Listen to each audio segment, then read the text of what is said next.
to a pretty amazing man. This guy single-handedly developed the 1976 Apple personal computer revolution and co-founded Apple alongside Steve Jobs. His name is Woz. Everybody please welcome Steve Wozniak. Is that Steve Wozniak? I think it is. The great and powerful Woz. One of the co-founders of Apple Computer. He and Steve Jobs started it. I know who he is. I watched Dancing with the Stars. Steve Wozniak, best known as the co-founder of Apple Computer along with Steve Jobs. But it was the Woz alone who built the first personal computer, the Apple I, and later, the Apple II, the device that launched the personal computer revolution. I said, hey, Woz, come over and meet Steve. So Steve meets Steve, and this is where it happened. Apple wouldn't exist if it wasn't for Steve Wozniak. You know, I mean, that's just plain and simple. There were a lot of things that Jobs was responsible for, but Steve was the guy that built computers in his head. We liberated some parts from Hewlett-Packard and Atari, and worked on a design for about 6 months and decided that we would build our own computer. And Jobs said to me, I knew that with Wozniak's brilliant designs and my marketing skills, we could sell anything. It was like, we'll both do it for fun, and even though we're going to lose some money probably, we'll just have been able to say we had a company. I think what makes Steve Wozniak so special is he's just a really sweet guy that loves technology more than anyone I've ever seen in my entire life. As far as Wozniak was concerned, the world was a great big sandbox with a lot of toys to play with. He went on to become devoted to passing on his passions in mathematics and electronics. Setting up classes for kids, giving them computers, giving them high-quality instruction and teaching them that. Yeah, there was something they could do if they had the right resources, if somebody believed in them particularly. Steve Wozniak is the original do-it-yourself guy.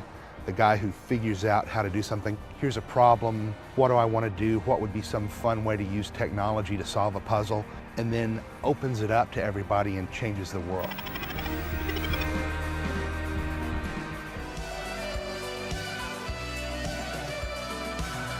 So everyone, we finally have Steve Wozniak on the stage. Amazing. Round of applause for Steve. So Steve, are you feeling excited? Great to be at this kind of event. This is your thing, I guess, right? I mean, this is what you grew up with, right? Yeah, I can say one thing. I was very unsocial and very shy way back when I did all the work to start at Apple. So, you know, as a startup myself, so I would have never thought, oh my gosh, you'll be talking to other people who want to do startups. Did you guys do any events like when you were growing up and putting together this great company, Apple? How was it? Did you have events like this that you participated and tried to convince investors and stuff? Absolutely. Well, we had science fairs in schools, and I had some unusual learning in electronics for a young age and early learning in computers for a young age when there was no way to get books or magazines. So I would build big, huge projects that almost nobody in the world quite knew what that was. It wasn't anything out of school books or the sort of things you studied in school. But that was, it inspired me to go there and win prizes and that sort of thing, talk to judges, yeah. Did you ever have any role models? Role models, the most important one, of course, was my father, because he was an electrical engineer, and he never impressed on us, you should be an electrical engineer, you should go to certain colleges, you should do certain things. Never. He always let you choose. But I would go down with him to where he worked and watch him twiddle some dials and get signals on a screen. And whoa, I really loved that. And I loved him working hard at home. So I got into electronics at an early age. Science fairs was a big part of it. And I read a book. You know, role models sometimes come out of movies or heroes. You know, and a hero in a book was a ham radio operator who could connect to friends in other cities, other states or countries even. And oh my gosh, at the end of the book it said you could order the materials to become a ham radio operator. Wow, you know, study this. And I was only 9 years old, and became a ham radio operator. So I kind of knew analog electronics. And then by accident stumbled onto the digital electronic stuff. But, so the hero in the book was a ham radio operator that solved a kidnapping. And so I wanted to be a ham radio operator. So that was kind of a role model. In high school, we had an electronics class that was ahead of all of the local colleges. It was all due to one person, one particular teacher that was not a normal teacher who just said, I'm going to have books and I'm going to teach these chapters on these days. No, it was a teacher who wrote the courses himself, something I learned about teaching And I had two goals in my life: to be an electrical engineer like my dad, and to someday be a teacher. So he was the methods that he used, I applied in my own days when I later taught for 8 years in public schools. Fantastic, father. Interesting. So we received so many questions from the audience that they want to ask you. Those they send it to our social media, and I'm going to actually try to cover them as much as possible. If I do not, I really feel sorry because Steve has limited time. So one of the questions that we received from a lot of young entrepreneurs is that if you have to choose a career today, what would you be today? It's a tough question, and I get asked it once in a while, and I'm not sure that I have any answer. Does it mean that I have my youthful talents, or do I have what I know today about the world and would choose based on that? But I think today I would probably still wind up being an engineer over a teacher. I just think that there was something in me that always loved connecting parts together. It's like when you learn programming, you learn logic. This followed by that in a certain sequence and an order gets things done, and I love doing that. Building large projects that took weeks to build with hundreds of parts for science fair projects was another good part of my life. So I think I'd be doing that again. What field would it be in? You know, it's kind of like the world of analog electronics moved to the world of digital, which didn't involve the same mathematics and stuff, which moved, and a lot of what was hardware in the past became software decades ago. And, you know, and now we're moving towards, basically, we build devices for people. These are how we recognize the important things. The apps are more worthwhile to me than the devices, because the device is pretty much just a thin client to show you what's being computed on computers out in the big data centers. You know, everything's going on. It's kind of run by big companies now. So I'd probably be writing apps. You know, interactive apps, you know. It's hard to say what's going to be useful. And I've misjudged a lot. I thought, you know, something like Uber. Oh, my gosh, maybe it'll work in San Francisco. I didn't even think Uber would go. So, you know, you can't really pin down something and say, oh, I have a good feeling this is right. But I think I'd be working on those little things. And I'd be doing like I did when I was younger. I'd be working on things that were just fun, interesting. I could show it off to other people. Look what this does. Is that cool? Not necessarily worth the money of a large company. But if you keep doing that, every time you do one, you learn the skills you use to do it, you make up new skills, and if you teach yourself all along the way, you're always more intelligent, and you do better and better projects. And if you ever do a big one that a lot of people would want, that would be the start of a big company, you kind of know it. It's like a home run. So I think I'd be working on, probably in the apps area, but I was so much a hardware guy too, it's hard to say what hardware would be like. So, you know, developing a new computer operating system that isn't hackable. You know, it's like, so all the venture capitalists in Silicon Valley, including myself, we're crazy about artificial intelligence, AI. And a lot of talk going on. In the last 1 year, I invested in 10 different AI companies, actually. And because everybody thinks that AI is going to be the next big thing. Any thought on that? Yes. Well, you know what? It's always good to look at what are going to be the big things in the future. Wow, find a company that's doing a startup in one of those areas. I want to get in with that company. You kind of want to a bit. I was very lucky. I was involved with Hewlett-Packard. Even though it was an existing company, they came out with the handheld scientific calculator. It was the hottest product in the world, and I didn't have a college degree, but they interviewed me and hired me on the spot. I got to design those things. Well, sometimes you luck into the company you love, the product you love the most in life, and you get to work on it. So you'd want to do something big, like artificial intelligence is going to be so big. But you also need education and intelligence. You need to have some skills that you have a clue of what's been done before a bit, so you can put the pieces together and do a better job yourself.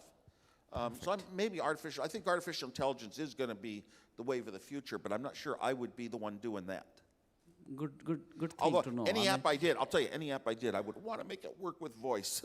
One of the voice assistants, no matter what. I'd tie it into Amazon Echo or something. Perfect. So I definitely learned something. I need to be careful a little bit and, you know, find my ways around when I'm investing, most probably.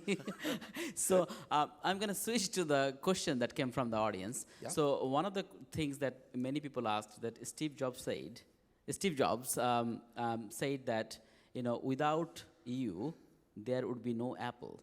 So why did he say that? Can you give us some insight about that? Steve was always very respectful of me. We were always good friends, actually.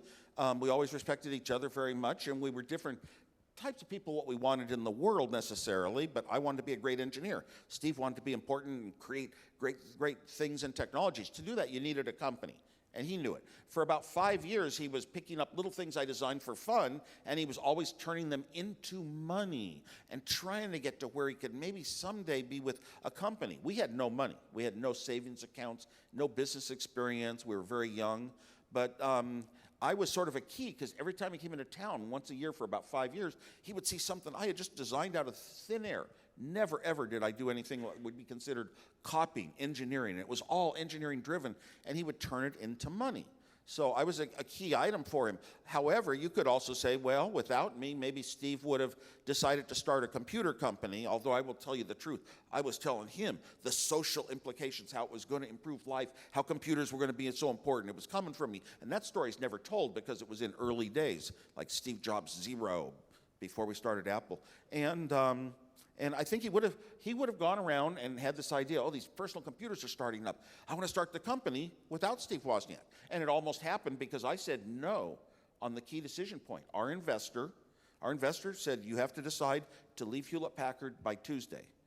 And on Tuesday, I said, no, I will not leave Hewlett-Packard.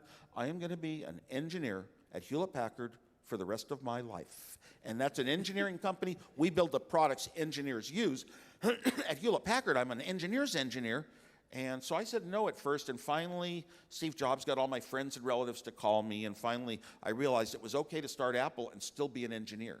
If you start a company, you can still be an important part of it, and you don't have to be the one who runs it, because I was scared of the politics and getting kicked out and backstabbing and all this stuff. I didn't want to be near that. I just wanted to design neat products where I could never fail. So, so I forget what the question was, but I was trying to answer it. So What Apple failed? Okay, Steve Jobs likely would have started Apple with our investor, Mike Markkula. Apple had 3 equal partners in stock. Myself, Steve Jobs, and Mike Markkula, our investor, the adult who joined us, who ran marketing, who said we would be a marketing-driven company, who said, here's who you hire to establish a technology company, and here's what their roles are and responsibilities. Here's how you be professional. He was the adult, and Steve Jobs started learning from him, and learning marketing techniques, and then dealing with everybody at the high business levels, and I just retired to the laboratory where I could go in and be an inventor still. But so Steve Jobs would have started a company named Apple to work in small computers. Would he have been successful is debatable, because the Apple II computer was so far ahead of the rest of the world. I owned it, I had designed it, and that computer was the first time ever that arcade games would be color, the first time ever that arcade games would be software. This was an incredible gaming machine as well as an incredible computer, and it was all of Apple's profits for the first 10 years of Apple. If you have a great product like that that's well ahead, you know, whether you know it or not, you're going to luck out, and it's going to be very successful. So Steve Jobs, on his own, creating a computer, don't know what he would have done, although he'd obviously very much seen the Apple II, so he might have done something like it, or he might have come to me and said, hey, Steve, can we just have your computer for some stock? I might have said yes. So I don't know, but he might have been, but if he worked on his own, you got to realize he tried to build 3, 4 computers in his life, and they all failed. And they failed, no, they actually failed for real, you know, one of them severe marketing mistakes, and other, you know, sometimes a marketer, Steve Jobs or whoever, tries to take control of a product and overdoes it and makes some bad decisions. One failed because Steve Jobs didn't understand technology and what it cost to make a mouse-based computer. Another was making a computer without any software, the Macintosh, that it didn't even have an operating system, really. It just was a program to look on a screen the way Steve Jobs wanted it to look, but it wasn't really a true computer until we got OS X in later years from Steve's company Next. So I don't know. So it's hard to say if he had all these failures trying to build his own computer from scratch, his ideas, real closed, he controlled everything. Hard to say if it would have succeeded at all, because he failed with all those other products that had millions of dollars in them. But I still like to give him the benefit of the doubt. He just pushes, and he had other people around him would have corralled him, and maybe he would have had the Apple II anyway. I didn't really think, oh, I'm going to keep it because I want to start a company and compete with you. No. So that leads me to the next question, and this came from a lot of young entrepreneurs who are trying to learn from your mistakes. So let's look back at your career, okay? Right or wrong, what are some of the most important decisions that you made? And please explain that explicitly so that young people can learn from that. Earlier in my life, I made decisions about basically honesty is the most important thing. If you are working on something, just because it's yours, but if you see something better, you have to acknowledge that the other thing is better. Always go for the right way. One of the most important things was in high school, we had no computers, no books on computers in bookstores, no manuals, didn't know. And I stumbled onto some accidental things, but I discovered a manual for a computer. And I sat down saying, all my knowledge of logic from elementary school science fair projects. There were no chips sold with logic. What is logic? It's a chip you buy that does about as much as a light switch. That's what logic is. I said, can I design on paper? Can I build up a computer? And I taught myself how to design computers. Nothing like anybody else in the world had ever done, because I'd never read any books on it. And eventually I could go down and get manuals. I had a little tricky way to sneak into Slack, where the smartest people in the world don't lock doors, and I could get into their libraries and order manuals for computers, from Digital Equipment, from IBM, from Data General, from Hewlett-Packard, from Varian. And every time I got a manual for a computer, I'd close my door on a weekend and sit down and draw the chips that would make that computer. So I had taught myself how to do that, and I came up with, the important thing that I came up with was the Data General Nova computer came out. It was another 4K mini computer. A bunch were coming out in the late 60s. And this computer, when I got done, took half as many chips as all the others. I played a game. I prided myself on how I could redesign and redesign and redesign a computer with saving one chip here. Got it down from 78 to 77. Got it down to 76 chips. Clever ideas in my head of how to save parts. The Data Journal computer, Nova, took half as many parts as all the other computers. I looked at the architecture of the Data Journal Nova, and in the end, I just had to run wires to chips that it had been designed around, rather than designing logic circuits to make decisions and store data and transfer it later times. I didn't have to do all the design. I just ran wires, and it was half as many chips. And that taught me, look at the building, know the building blocks very well, be a builder, and then you come up with the architecture of what you want to build, but you can modify it and do it differently than other people so that it will take very few of those building blocks. And that was one of my keys to, even at Hewlett-Packard, I had a reputation for being able to come up with smaller ways than the PhDs over in HP Labs. I just prided myself. It's a game that I played. It was a fun thing for me. So always try to think of better ways to do something. Whenever I came up with these little tricks to save parts, I knew that my tricks would never be in any book, because they were all individual. The project that I was working on, the individual project I was working on, I said, what is the best way to do this one? Never knowing how it's been done before is a big advantage. And I just developed ways that I've done things before, but more than that, ways to come up with a new trick that saves parts, and saves money and makes it very unique, makes it original, and gives you enough freedom to add extra parts to do things nobody ever had before. Perfect. I think, I personally learned a lot of things out of this. So I'm going to actually... But also, I did finally leave Hewlett-Packard after they turned me down 5 times for that personal computer.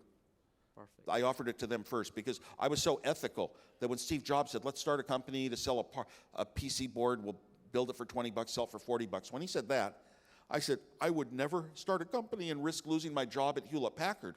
So I went and I proposed it to Hewlett-Packard. They turned me down. There was no obvious thing that these personal computers were going to be worth a lot of money.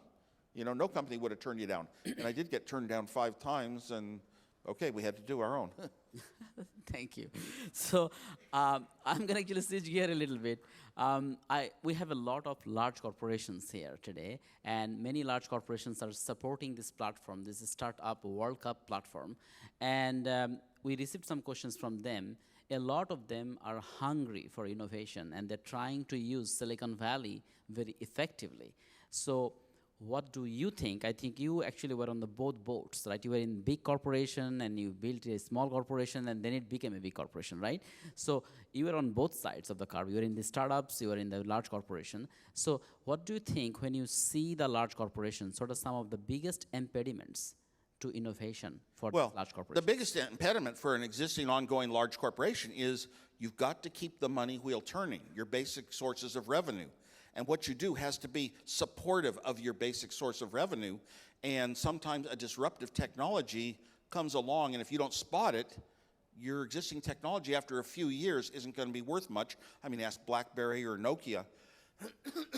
So how do you encourage that kind of entrepreneur thinking? Well, it's based around disruption. You don't want to be disrupted. If you're a large company, you want to be ahead of the curve on disruption.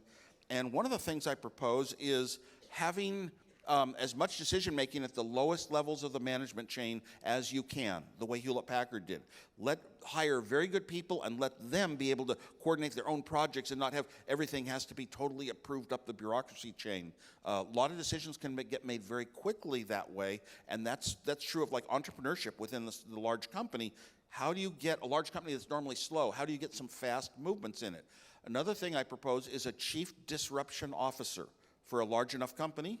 And the chief disruption officer does not report to the CEO because the CEO is so concerned about the day-to-day businesses and keeping the company going and the revenues and the profits that they'll only try to blend things into what they're doing and their corporate culture, the way their products are made and what they're known for now.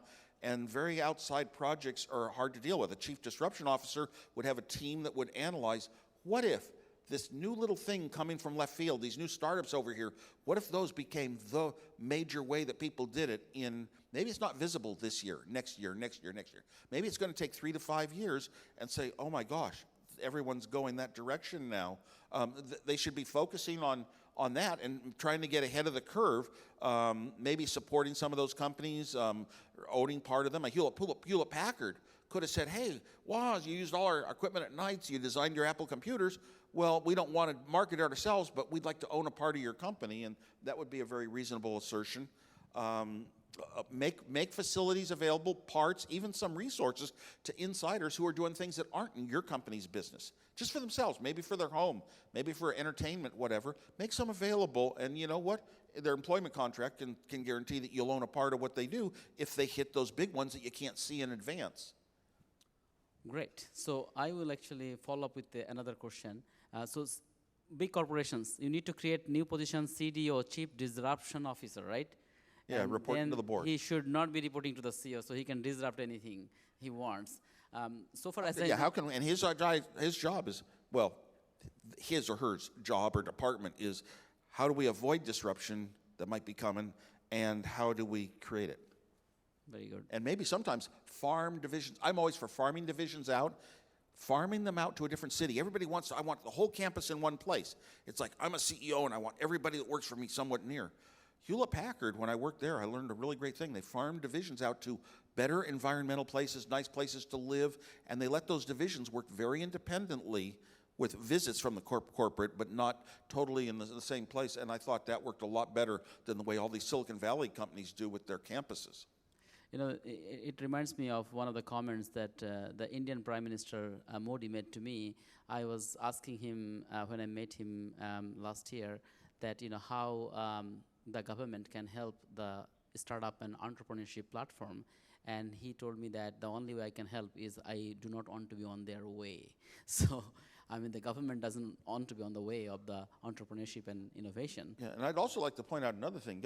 If you have the large company that wants to find innovation, sometimes even the CEO could have a couple of younger, clever builders, people that don't have those advanced college degrees and masters and PhDs and know the subject you want. A lot of younger people and get a good feel for what they're about. I know Steve Jobs did a lot of this, and maybe even hire a couple of people that their whole life, maybe they didn't even go to college, but they just hook things together, they build them, little builders.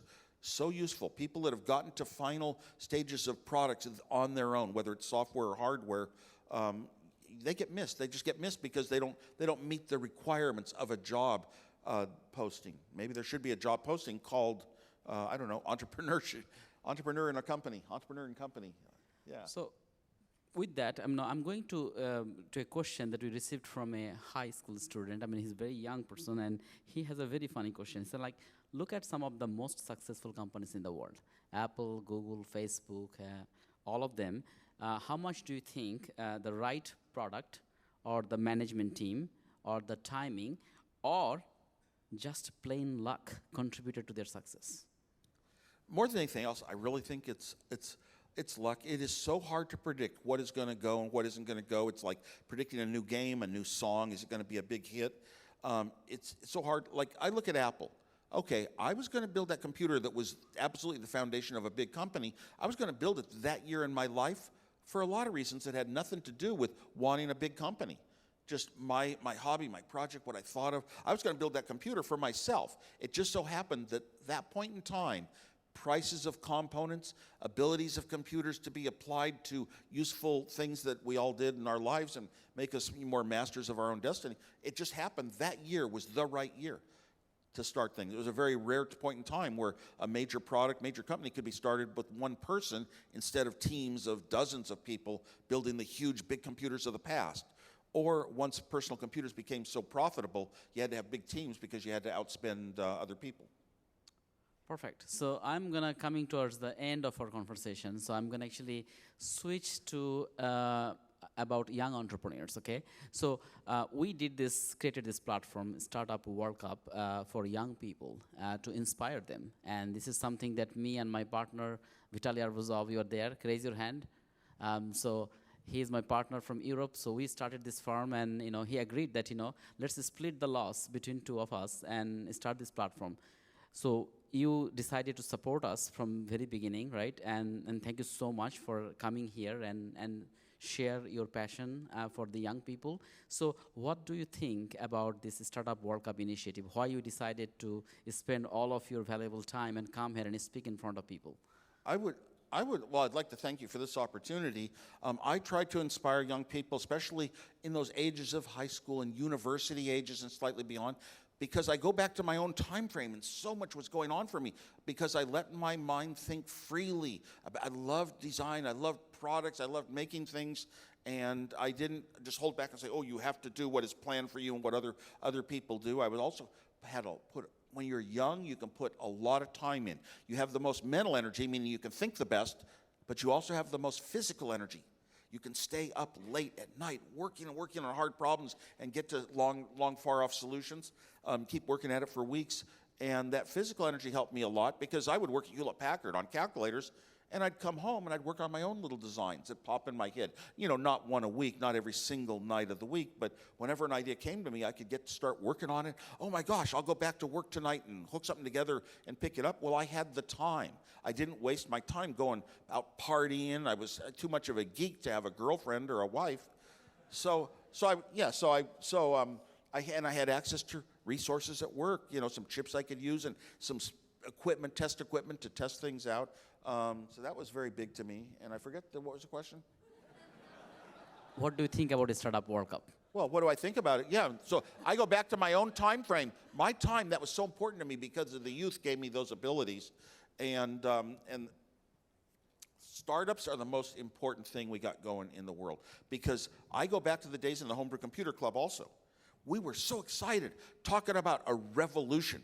We're going to change things for so many people. These little once we have our own computers, we're going to turn the world upside down. The big multi-million-dollar mainframes are going to mean nothing when one person can take in his own computer. This was exciting. We're going to be able to communicate like never before. Type a message, and within an hour, 100 people might read it. That was exciting. And we're going to educate better than ever.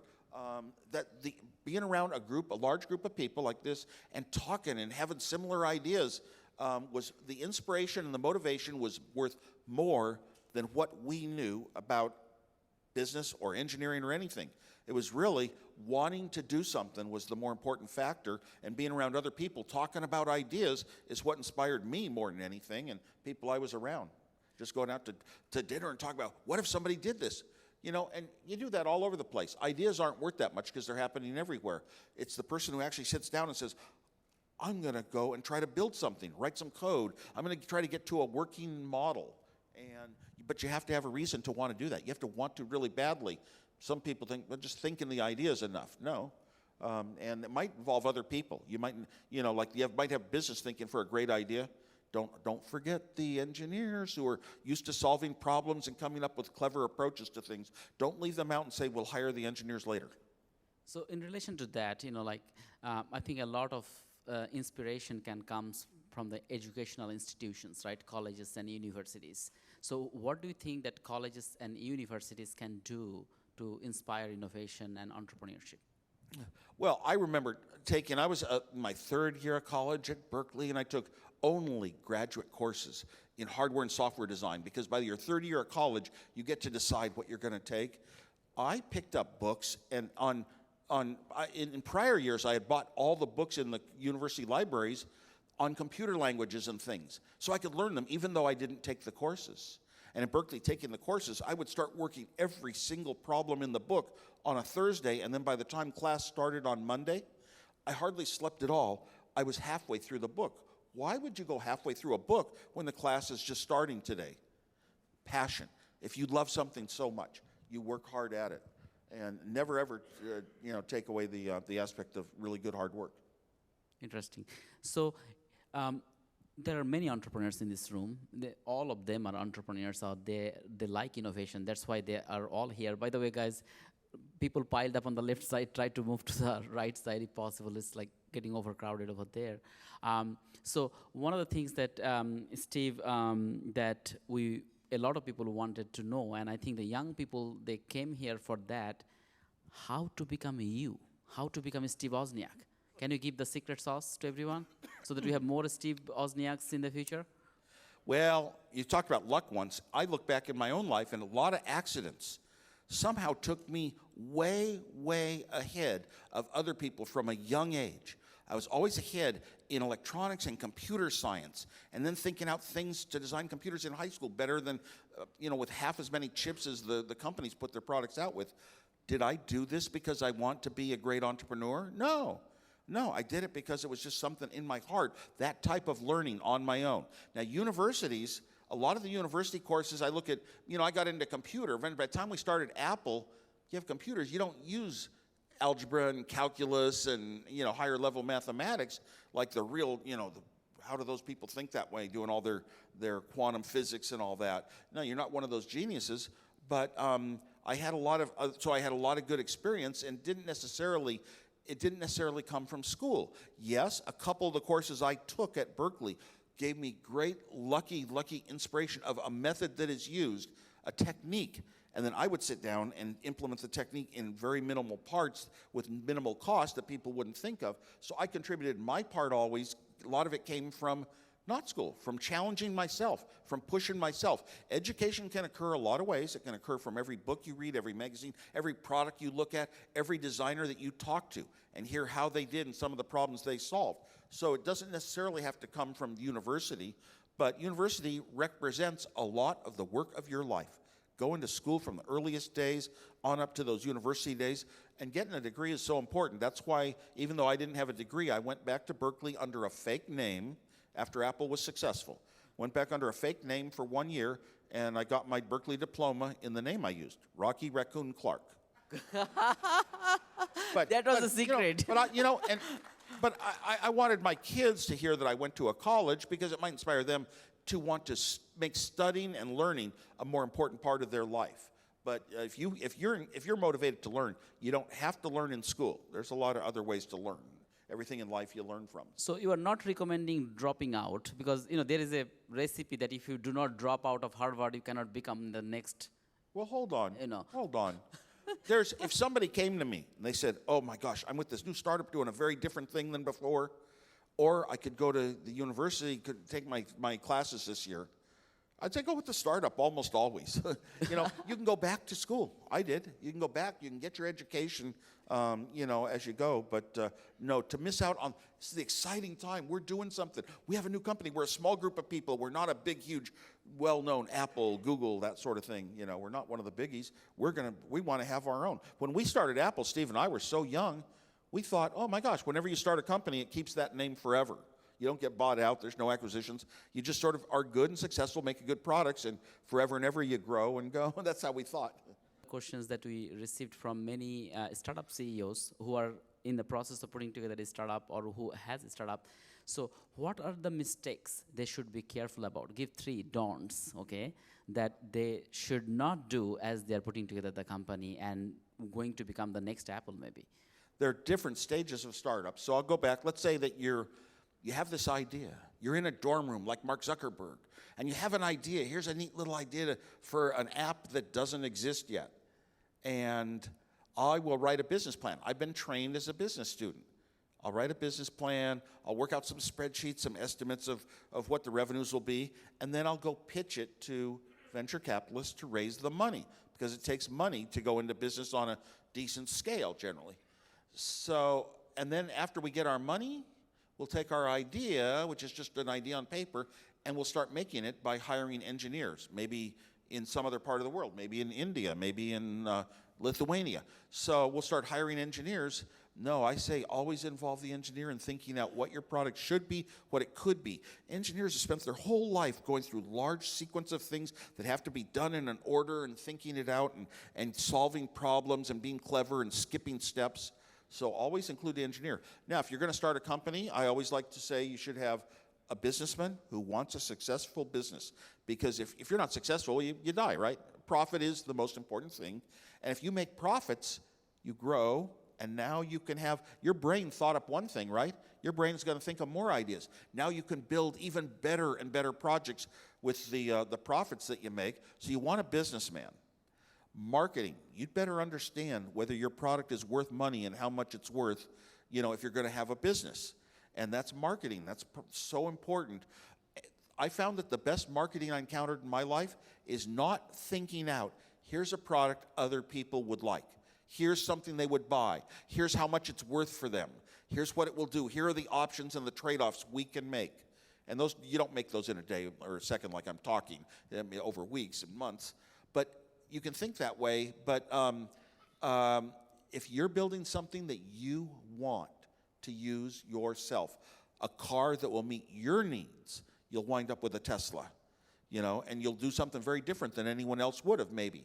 Because it's for you, you're not building it for the rest of the world.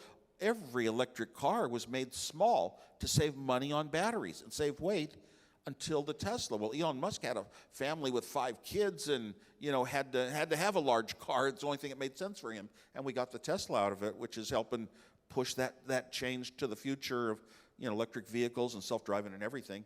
So include that, and don't forget the engineer. So 3 parts: businessman, marketing, engineering. All equally important, and don't say, oh, we can just get by with part of the story. When you're young, try to know people that are these good little builders, like I said. If you're going to start a company from scratch, finding something who can actually build hardware or software, get it done, and do a good job. A lot of the simplicity and elegance goes into their work. Find that person that's more important than just bumping into somebody by accident who has gone to classes in engineering, say. Thank you so much, Steve. So that was the last question for Steve, but I need to tell you that he's such a beautiful mind. I was in the back, green room. I was talking to him, and a person like him, he's so busy. And when I was talking about that today we have the Startup World Cup finale event between 4 and 6 tonight in the afternoon, he said that I'm going to stick around and I'm going to see these young kids presenting. So he is an entrepreneur in the heart, and he is a beautiful mind. So a round of applause for Steve Wozniak, everyone. Thank you so much. I will be here tonight, too, to meet and greet people after we're all done, if you'd like to meet me. Person to person, I like that. Hopefully tonight I'll get to present the big one. This one's